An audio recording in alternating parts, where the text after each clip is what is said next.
Hello बच्चों, good evening. आज हमको कोशिका विभाजन का दूसरा टॉपिक देखना है, सेल डिवीज़न का दूसरा टॉपिक देखना है, जिसको कहते हैं क्या, माइटोसिस। इसको हिंदी में कहते हैं समसूत्री विभाजन। देखिए, समसूत्री विभाजन क्या होता है। समसूत्री विभाजन ऐसा कोशिका विभाजन होता है जिसमें मातृ कोशिकाएं दो पुत्री कोशिकाओं में विभाजित होती हैं और दोनों पुत्री कोशिकाओं में गुणसूत्रों की संख्या मातृ कोशिकाओं के गुणसूत्रों की संख्याओं के बराबर होता है। उसी को बोलते हैं माइटोसिस या समसूत्री विभाजन। ठीक, देखिए, अगर इंग्लिश में बात करेंगे तो आप इंग्लिश में कहेंगे the cell division in which mother cell divides into two daughter cells and both daughter cells have a same number of chromosome as in mother cell is called as mitosis. Clear हो गया। अब देखिए, अगर एक figure के द्वारा हम इसको समझते हैं, देखिए क्या हो जाएगा। ये क्या है, कोई सेल है जिसमें गुणसूत्र क्या है, डबल हैं, 2n नंबर में है।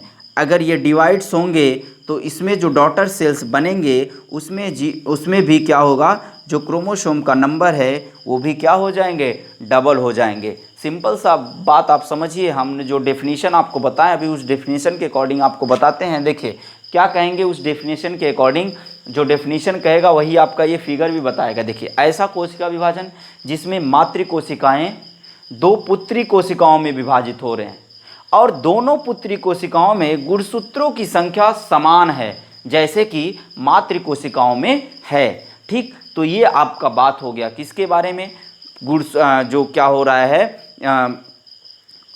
माइटोसिस है, उसका जो डेफिनीशन है उसके बारे में हो गया। अब बात करते हैं इसके डिस्कवरी के बारे में। देखिए, जो समसूत्री विभाजन है उसको डिस्कवर्ड करने वाले हैं कौन, फ्लेमिंग। कब किए थे, 1881 में, 1881 में। देखिए, ये पाया कहाँ जाता है, किस प्रकार के सेल में ये ज़्यादा होते हैं। ये सोमैटिक सेल या किसमें, कायिक कोशिका में ज़्यादा होता है। कायिक कोशिका मतलब होता है ऐसी कोशिकाएं जिनमें क्या हो, मेल और फीमेल सेक्स ऑर्गन, नर और मादा जननांग क्या हो, भाग न लेते हो या न पाया जाता हो, उसी को बोलते हैं सोमैटिक सेल कहते हैं। क्या बोलते हैं, कायिक कोशिका। कायिक का मतलब होता है शरीर, ठीक ना। जैसे कहीं से भी प्लांट जो होता है उसकी टहनी, फ्लावर को छोड़ करके या मेल और फीमेल सेक्स ऑर्गन को छोड़ करके कहीं से भी दूसरा पौधा बन जाता है, उसी को बोलते हैं क्या, वेजिटेटिव प्रोपागेशन। ठीक ना, ये ही आपका वेजिटेटिव प्रोपागेशन में बहुत हेल्प करता है। कौन, सोमैटिक सेल। क्लियर हो गया ये। देखिए, तो सोमैटिक सेल किसे कहते हैं, सीधा सीधा सा बात यह है कि इसमें क्या होते हैं, नर और मादा जननांग क्या होते हैं, अनुपस्थित होते हैं, उसी को क्या बोलते हैं, कायिक कोशिका कहते हैं। देखिए, इसको और किस नाम से जानते हैं, इसको बोलते हैं इक्वेशनल डिवीज़न या सोमैटिक डिवीज़न। इक्वेशनल डिवीज़न बोलने का कारण यही है कि इसमें जो क्रोमोसोम का जो नंबर है, गुणसूत्र की जो संख्या है वो समान है, एक सी है, ठीक ना, इसलिए इसको इक्वेशनल डिवीज़न कहते हैं। सोमैटिक डिवीज़न इसलिए कहते हैं क्योंकि ये कहाँ हो रहा है, सोमैटिक सेल में हो रहा है, इसीलिए इसको सोमैटिक क्या बोलते हैं, डिवीज़न कहते हैं। और ये किस जगह में होता है, ठीक ना, प्लांट है या कोई भी प्लांट बॉडी है या कोई भी बॉडी है, उसमें कहाँ पर होता है। ये देखिए, ये ग्रोइंग रीजन पे होते हैं हमेशा, ग्रोइंग रीजन और मेरिस्टेमेटिक सेल में होते हैं। मेरिस्टेमेटिक सेल उसे कहते हैं जिसमें क्या होता है, कोशिका विभाजन या सेल डिवीज़न की क्या होती है, कैपेसिटी होती है।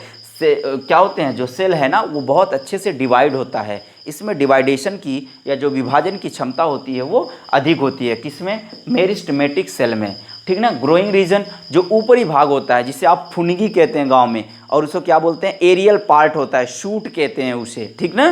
क्लियर हो गया।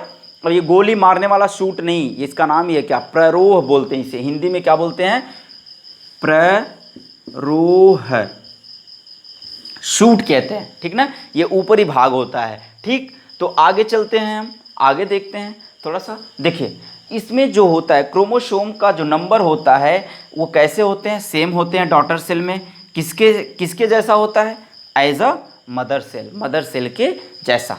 देखिए, अब हम बात कर लेते हैं इसका जो टाइप है या जो इसके दो पार्ट हैं, ठीक ना, वो कौन कौन से हैं। आपके पहला हो जाएगा कैरियोकाइनेसिस, दूसरा हो जाएगा क्या, साइटोकाइनेसिस। देखिए, कैरियोकाइनेसिस और साइटोकाइनेसिस बहुत ही इंपॉर्टेंट है, तो हम पहले देखेंगे किसको, कैरियोकाइनेसिस।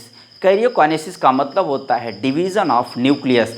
न्यूक्लियस केंद्रक के विभाजन को ही क्या बोलते हैं, कैरियोकाइनेसिस। देखिए कैरियोकाइनेसिस कितने स्टेप में कंप्लीट होता है, ये 4 स्टेप में कंप्लीट होते हैं। फर्स्ट प्रोफेज या पूर्वावस्था, दूसरा मेटाफेज या मध्यावस्था, तीसरा एनाफेज या पश्चावस्था, और टीलोफेज या अंत्यावस्था। इन्हीं चारों के बारे में एक एक करके हमें पढ़ना है, तो आप एक इसका स्क्रीनशॉट ले लीजिए, तब हम आगे चलते हैं, ठीक ना।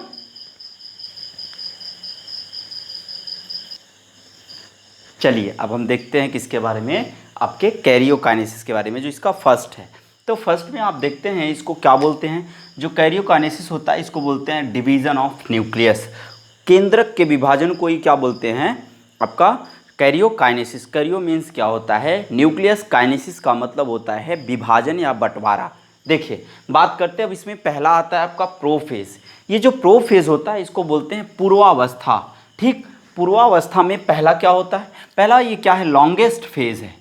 ये क्या है, सबसे ज़्यादा टाइम लेता है प्रोफेज आपका, क्या है ये, लॉन्गेस्ट फेज ऑफ कैरियोकाइनेसिस। इसमें क्या होता है, जो क्रोमेटिन होते हैं ना वो थ्रेड लाइक स्ट्रक्चर दिखता है। कैसे दिखते हैं, थ्रेड लाइक दिखते हैं, जिसको आप क्या बोलते हैं, क्रोमोसोम कहते हैं।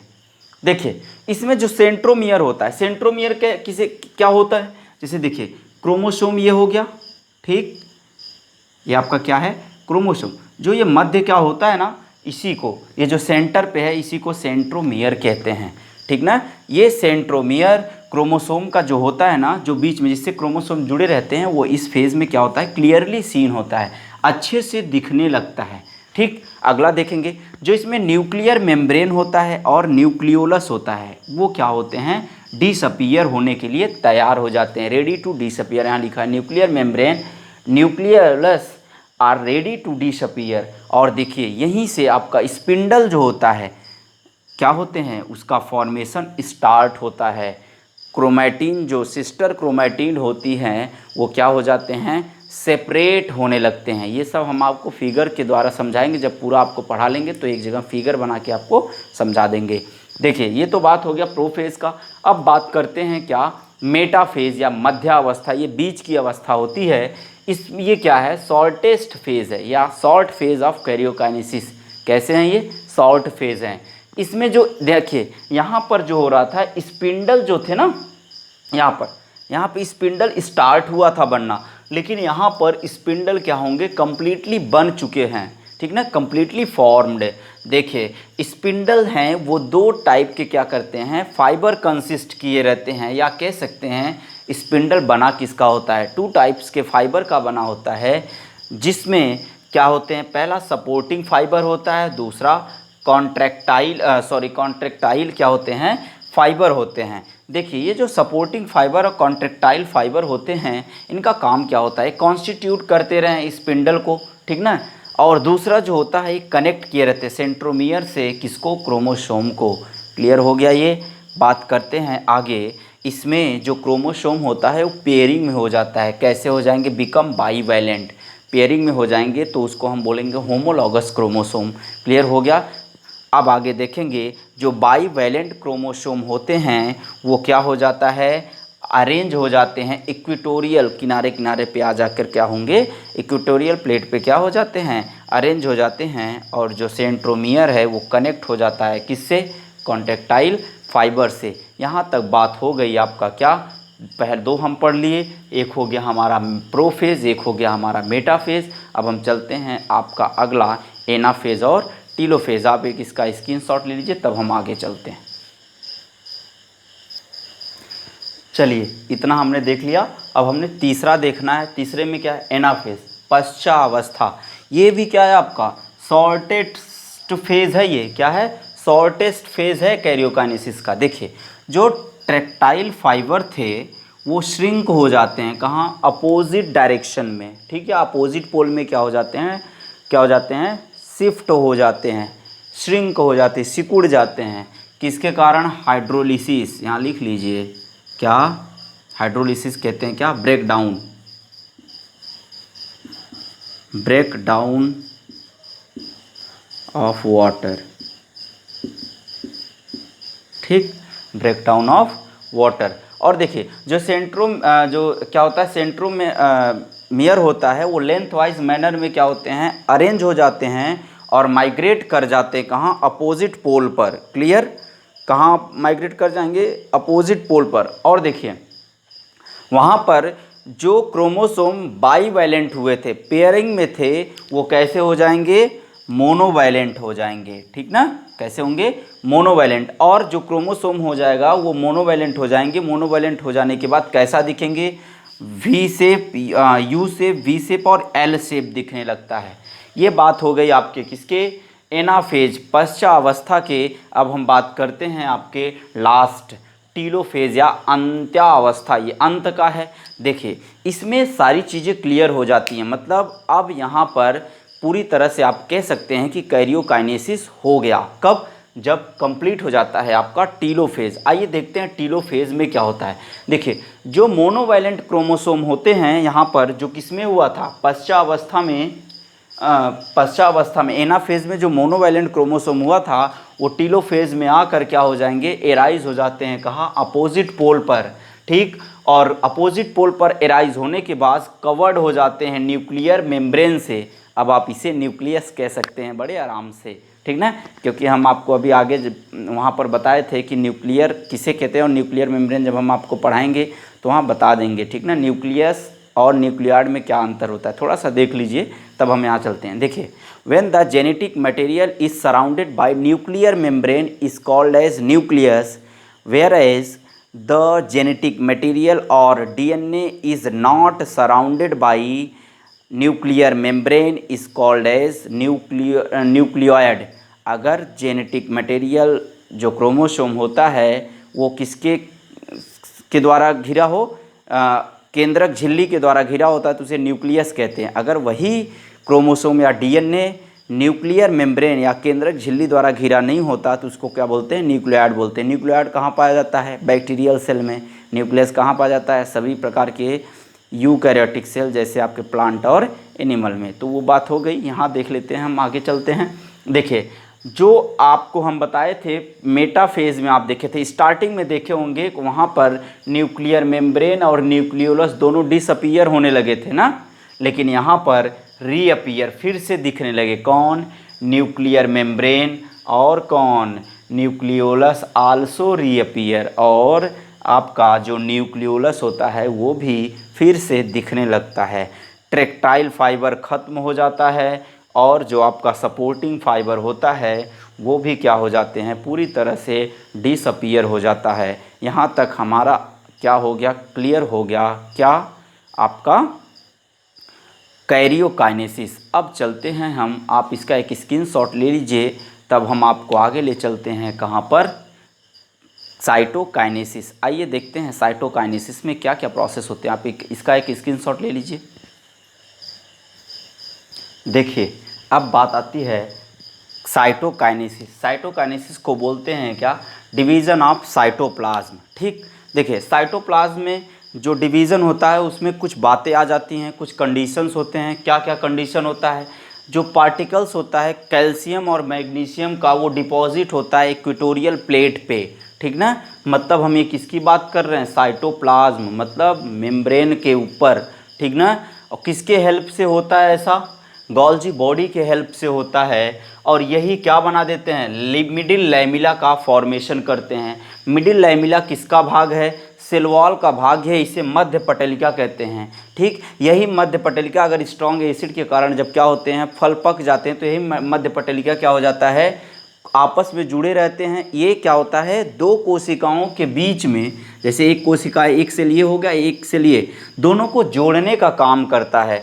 अगर क्या हो जाता है, जब यही मध्य पटलिका या क्या होता है मिडिल लैमिला क्या हो जाते हैं, अलग हो जाते हैं दो सेल से, तो सेल क्या होता है, पकने के बाद क्या होता है, गुलगुला हो जाता है, ठीक ना।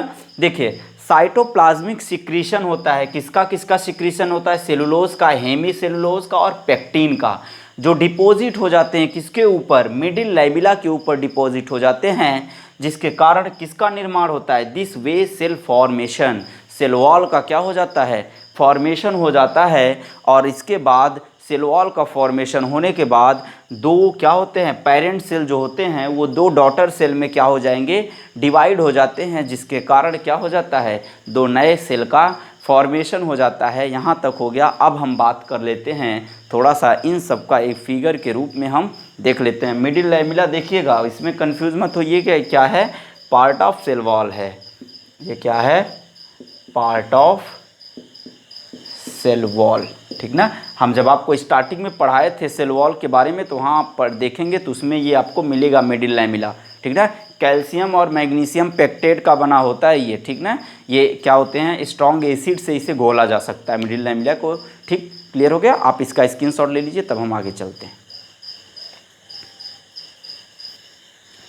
आइए अब हम फिगर देख लेते हैं एक बार। देखिए ये क्या है, आपका इंटरफेज है, जो हम आपको क्या बोले बताए थे उसमें, जो आपका पहला था फेजेस, उसमें पहला इंटरफेज था। इंटरफेज में क्या हो रहा था, इसको रेस्टिंग फेज बोल रहे थे, तो इसमें क्या हो रहे थे, प्रिपरेशन हो रहा। तो इसमें देखिए न्यूक्लियस वगैरह हैं, सब तैयार हो रहे हैं। यहाँ पर देखिए अब क्या हो रहे हैं, जो न्यूक्लियस हैं वो क्या, जो न्यूक्लियस में क्या थे, यहाँ पे जो क्रोमोसोम थे, क्रोमैटिन नेटवर्क था, वो क्रोमैटिन नेटवर्क विजिबल हो गया, सिंगल थ्रेड लाइक स्ट्रक्चर हो गया, जिसको क्रोमोसोम कह रहे हैं। अब यही क्रोमोसोम बाद में क्या बना लेता है, सिस्टर क्रोमैटिड्स बना लेते हैं, ठीक ना। ये देख लिया, ये किसका बात कर रहे हैं, लेट प्रोफेज और अर्ली प्रोफेज की बात है, ठीक ना। ये क्लियर हो गया। अब देखिए मेटाफेज में क्या होता है, हम आपको बताएं मेटाफेज में जब वहाँ पढ़ा रहे थे तो मेटाफेज में क्या होता है, सपोर्टिंग फाइबर बनना शुरू हो जाता है, ठीक ना। एक बार आप देख लीजिएगा, जो सपोर्टिंग और ट्रैक्टाइल फाइबर होते हैं वो क्या होते हैं, एनाफेज, और इसमें दोनों में आपको दिखेगा ये, ठीक ना। मेटाफेज में स्टार्ट होता है, लेकिन एनाफेज में क्या हो जाते हैं, बनना शुरू हो जाता है, अच्छे से बन जाता है।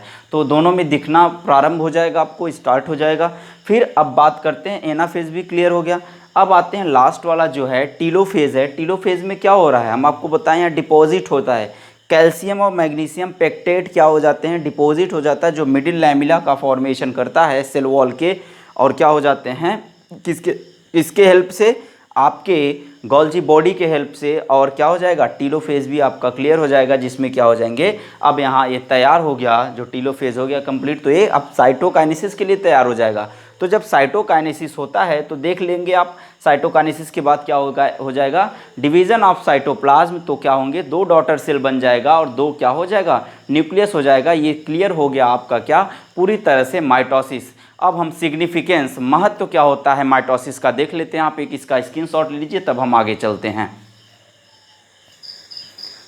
आइए अब हम थोड़ा सा देख लेते हैं क्या सिग्निफिकेंस। पहला सिग्निफिकेंस क्या है, ग्रोथ के लिए जिम्मेदार होता है, प्लांट के ग्रोथ के लिए जिम्मेदार होता है क्या, माइटोसिस, ठीक ना। क्योंकि आपको पता है ये कहाँ पाए जाते हैं, जैसे मान लीजिए कोई प्लांट है, तो प्लांट का जो क्या होता है, एपिकल क्या होता है, रीजन होता है ना, उसी एपिकल रीजन पे ही क्या होते हैं, पाए जाते हैं ना, जिसे आप क्या बोलते हैं, एरियल क्या होता है, पार्ट होता है, या उसे शूट बोलते हैं, फुनगी कहते हैं ना। इसीलिए इस क्या है, ये किसके लिए रिस्पॉन्सिबल हैं, ग्रोथ के लिए। देखिए जो क्रोमोसोम का नंबर होता है वेजिटेटिव सेल में, जो क्रोमोसोम का नंबर होता है उसको मेंटेन करने का काम किसका होता है, इसी किसका, माइटोसिस का। दूसरा देखिए जो प्रॉपर मॉर्फोलॉजी होती है प्लांट का, वो मेंटेन किसके द्वारा किया जाता है, आपके माइटोसिस के द्वारा किया जाता है। टिश्यू का रिपेयर और जो उसमें घाव वगैरह लग जाते हैं, जो कट वगैरह जाता है, वो किसके द्वारा किया जाता है, आपके माइटोसिस के द्वारा। देखिए एक पॉइज़न होता है, कहते हैं एक माइटोसिस का पॉइज़न किसे कहते हैं, कॉल्चिसिन को। कॉल्चिसिन क्या है, एक प्रकार का डाई है। जब ओनियन रूट टिप का क्या करते हैं, माइटोसिस करते हैं सेल डिवीज़न को देखने के लिए, ठीक ना, तो उसमें कॉल्चिसिन क्या करते हैं, डालते हैं। जैसे ही कॉल्चिसिन डालते हैं आपका माइटोसिस रुक जाता है, जितने पे रहेगा उतने पे ही रुक जाता है। इसीलिए पॉइज़न कहते हैं कॉल्चिसिन को, किसका, आपके माइटोसिस का क्या होता है, पॉइज़न होता है। ये हेल्प होता है जब क्या करते हैं, लैब में हमें माइटोसिस का जो फेजेज़ हैं उनको देखना होता है, जो अवस्थाएं होती हैं, जो स्टेप हम आपको चारों बताएं उनको देखना होता है। तो इसी कॉल्चिसिन का इस्तेमाल किया जाता है। ये कार्सिनोजेनिक होता है, इसको कभी भी हाथ से मत छुइएगा, ऐसे ही डायरेक्टली ग्लव्स वगैरह लगा के छुएंगे, नहीं तो क्या हो जाएगा, म्यूटेशन आ जाता है, ठीक ना, म्यूटेशन कॉज हो जाएगा। बच्चा पैदा होगा तो उसके अंदर कोई ना कोई या तो नकिए टेढ़ हो जाएगी या विकलांग वगैरह हो जाएगा, तो कहेंगे ना तो दादा में था, ना तो दादी में था, ना तो मम्मी में था, ना पापा में था, और ना ही हमारे जो नाना नानी हैं उनमें नहीं था, तो ये अचानक ये बच्चे में कैसे आ गया। तो जो अचानक चेंज आता है हमारे जेनेटिक मटेरियल में, उसी को क्या बोलते हैं, म्यूटेशन या उत्परिवर्तन कहते हैं, ठीक ना। तो ये क्या है, कार्सिनोजेनिक है, कैंसरस होता है, इसलिए इसको आप ऐसे ही हाथ से नहीं छुएंगे। अगर भविष्य में कभी आप प्रैक्टिकल कर रहे हैं, किसको, कॉल्चिसिन को, ये कराया जाता है नॉर्मली, लेकिन आप इसे हाथ से नहीं छुएंगे, ठीक। चलिए अब हम नेक्स्ट टॉपिक पे बात करेंगे मियोसिस के बारे में, वो नेक्स्ट वीडियो में। तब तक के लिए wish you all the best. Please subscribe my channels and share all of you. Thank you.